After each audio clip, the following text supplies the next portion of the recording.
ईगोन में ओरेगॉन में एक प्रोग्राम था ब्रज भाव के विषय में। तो ब्रज भाव से जुड़ने के लिए भगवती जो मीराबाई हैं उनके भजनों को हम सुन सकते हैं कि नहीं। When I went to the program there were various Hindi bhajans that I had never heard before and also some bhajans of Meerabai. तो मीराबाई के भजनों के विषय में क्या कहना है? तो आंसर क्या मिला इस्कॉन की ओर से?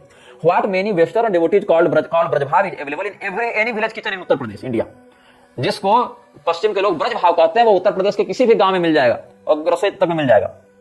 लेकिन ये सब पूर्ण भक्ति के भजन नहीं है। गोपियां अपने घर के सारे काम को करते हुए भगवान का भजन करती हैं। यादु हनि वहननि मथनोपलेप प्रेमखं खड़ार भरदुतो क्षणमार्जनादौ गायं तिचयन मनोरक्त ध्यस्र कंठो धन्या ब्रजस्त्री उरुक्रम चित्तयाना। ये हमारे सुखदेव जी महाराज व्यक्त करते हैं अपना भाव।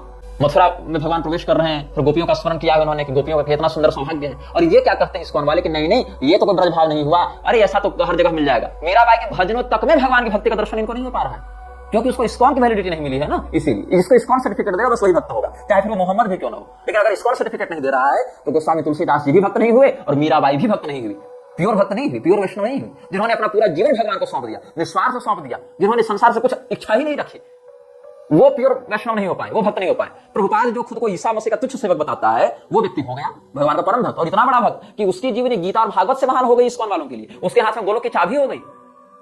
ये देख रहे हो नाटक इन लोगों का। और क्या लिखता है? Those are not the standard songs of pure devotion, particularly the songs of Mirabai.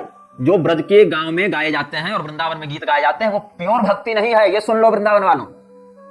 क्यों मैं बता रहा हूं? क्योंकि वृंदावन से किसी इस्कॉनिया ने मुझे 4-5 सप्ताह पहले एक मैसेज किया था। क्या लिखा था उसने कि राधे राधे आचार्य जी, अगर आप अगली बार वृंदावन आएंगे तो क्या मैं आपसे मिल सकता हूं? मैं आपका बड़ा प्रशंसक हूं और मैं निजी तौर पर एक ब्रह्मचारी साधक हूं और यह वृंदावन गोवर्धन में परमानेंट रहता हूं। तो मैंने कहा ठीक है, जाएंगे तो मिल लेंगे। कल उसने मैसेज किया है, हरे कृष्ण प्रभु जी, यूट्यूब पे आपकी वीडियो देख ली इस्कॉन के खिलाफ। उस वीडियो में आपने हमारे पूजनीय श्रील प्रभुपाद और श्रील भक्ति सिद्धांत सरस्वती ठाकुर को गलत बताया।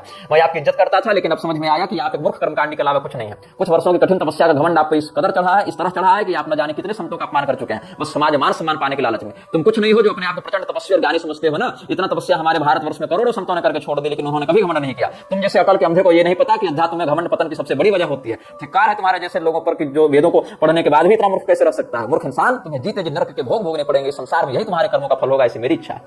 हमने उसको उत्तर दिया कि तुम्हारे पूजनीय प्रभुपाद ने स्वामी कृपात्री जी को रास्कल कहा, यहां तक कि भगवान कृष्ण को भी रास्कल कहा, स्वयं को जीसस का तुच्छ सेवक बताया, कुरान को ईश्वरीय वाणी बताया, स्वयं को हिंदू मानने से ही मना किया और अपने अनुयायियों को प्राउड क्रिश्चियन बताया।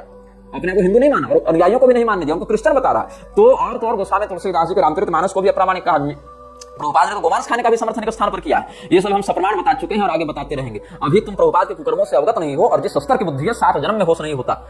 क्राइस्ट और कृष्ण को एक बताने वाले मूर्खजन और समझ भी क्या सकते हैं? शिवद्रोही प्रभुपाद पहले स्वयं किस नरक में सड़ रहा है यही समझ लो। क्या कर सकते हैं ऐसे लोगों को जो सुनना ही नहीं चाहते, समझना ही नहीं चाहते।